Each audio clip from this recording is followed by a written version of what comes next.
আজকের একাদশীতে কী কী আয়োজন ছিল চলুন দেখে নেওয়া যাক। সকালবেলা করেছিলাম সাবুর পায়েস, যেটা গদাধর খুব পছন্দ করে। তারপরে একটু 10টার দিকে, আমি যেহেতু 12টা পর্যন্ত উপবাস করি, 10টার দিকে কিছুটা পকোড়া ভেজে দই দিয়ে গদাধরকে প্রসাদ পেতে দিয়েছিলাম, আর সেটাই মাখা ছিল। সেটা আবারও দুপুরবেলা আমি ভেজে নিয়েছিলাম। দই দিয়ে পকোড়া কিন্তু খুবই ভালো লাগে। তারপরে দুপুরে করেছিলাম আলু পেঁপের ডালনা, তার সাথে সাবুর খিচুড়ি, পকোড়া, আর ছিল শসা, তরমুজ, টক দই আর ডাব।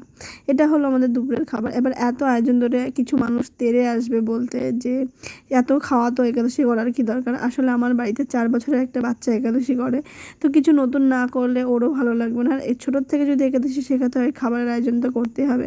তারপরে রাতে করেছিলাম লাড্ডু, রাতের জন্য দুপুরবেলায় করে রেখেছিলাম, সবারই খুব পছন্দ হয়েছে। তো সব মিলিয়ে এই ছিল আজকের সারা দিনের একাদশীর প্রসাদম। রাতে আবারও পকোড়া খেয়েছি, আর পকোড়া ছাড়া তো একাদশী ভাবাই যায় না। তো ভিডিওটা ভালো লাগলে লাইক কমেন্ট শেয়ার করতে ভুলবেন না। রেসিপি দেওয়া আছে অলরেডি, যারা যারা পাননি তারা কমেন্টে কিন্তু জানাতে ভুলবেন না। হরে কৃষ্ণ, আজকে এই পর্যন্তই। দেখা হচ্ছে খুব শীঘ্র নতুন আরও একটা ভিডিও নিয়ে আপনাদের সামনে আপনাদের ইন্দু লেখা হাজির হবে। আজকের মতো এইটুকুই থাক। হরি বল, টাটা, সকলে সুস্থ থাকুন, ভালো থাকুন।